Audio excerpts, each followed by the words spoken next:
8 prep rally on wisconsinprepzone.com from Mansfield Stadium in Madison. Dennis Semrau there, Rob Hernandez here.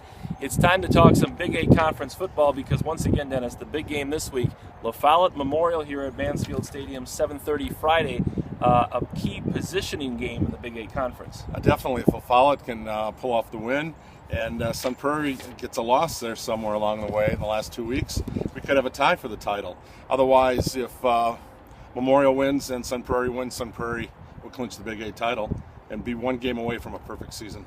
Thought we were going to go through a whole prep rally without talking Sun Prairie. They've been the talk of every prep rally the last 5 or 6 weeks because of all the big games, but they took care of business the last couple weeks. Big wins over Memorial here in a shootout, and then of course last week over Middleton. But Mansfield Stadium has provided quite a bunch of fireworks here this season, namely from the Memorial Spartans and their high-powered offense. A lot of points. You can almost expect 40 points out of the Spartans a game.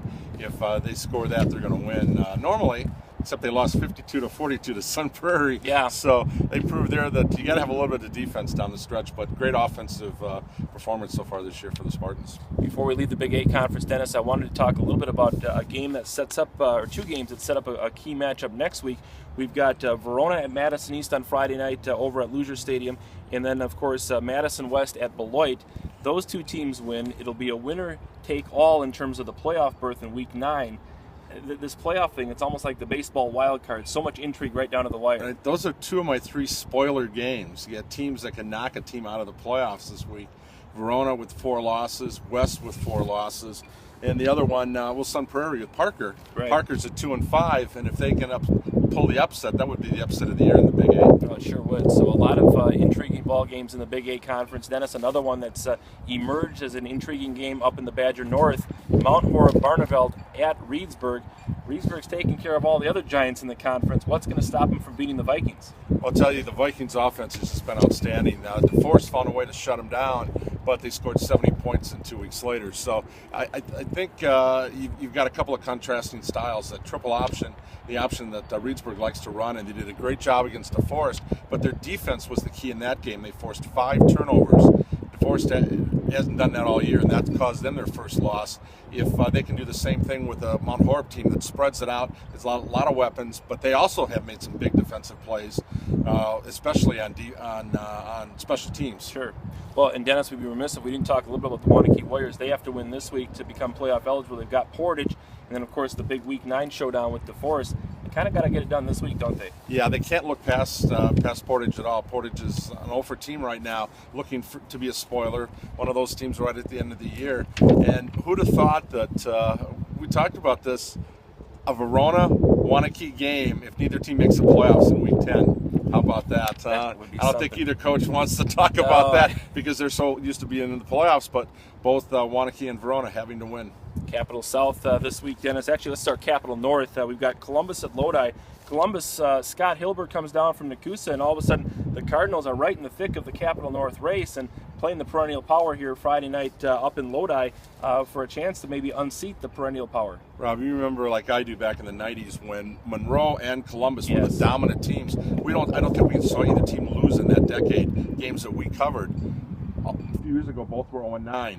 Monroe is kind of inching its way back, but Columbus, overnight 3-0, done a great job. They had a good returning group, but some great coaching has taken them to the next level. And now Lodi, who's creeped into the top 10 poll on our Associated Press, number 10 the last 2 weeks, that's a 7-0 team, and they want to keep that perfect season going. So big one for them at home.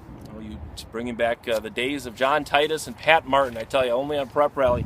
Capital South, Marshall at Cambridge. Marshall, surprising loser last week to New Glarus Monticello, so that leaves New Glarus Monticello and Cambridge both tied atop the conference in the Capital South at 3-0 in conference play. They both clinched playoff berths. Marshall needs a win here to get in the playoffs. This is a big game for the Cards. Yeah, it is, and it was a great game last week, 24-22, won by New Glarus Monticello on homecoming on a Friday night.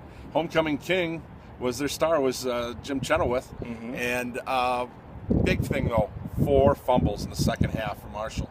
In a good game, you cannot turn the ball over twice inside the 25 when they were in position to score. So if Marshall can fix that, after the game, the coach had a message to his team: don't make one turn into two, as in losses, and that's a big one this week. It definitely is. Rivalry game, Marshall-Cambridge, Friday night. That game over at Cambridge. Dennis, we'd be remiss if we didn't talk about the SWAL Conference and some history being made. Now, you and I are both old enough to remember lights going up at Wrigley Field and thinking it was the end of the universe. We've got lights going up at Martins Field in Darlington, at least for 1 week.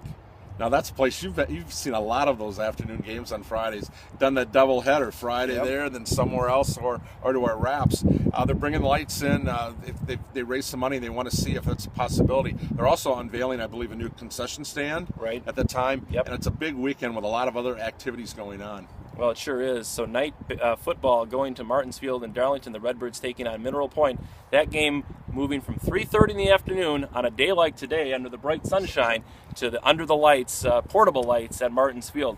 We'll have updates. I'll be down there for that ball game, and of course we'll have live blog updates from Dennis's game in Reedsburg. Nick Sunderland will be back here at Mansfield Stadium for the LaFollette Memorial game, and of course we'll have updates, highlights, scores from all throughout the area, all throughout the state, in our live blog on wisconsinprepzone.com. From a beautiful Mansfield Stadium, and by the way, Dennis, you check out the grass behind us. It's awesome. Unbelievable. I mean, this stuff is golf course quality.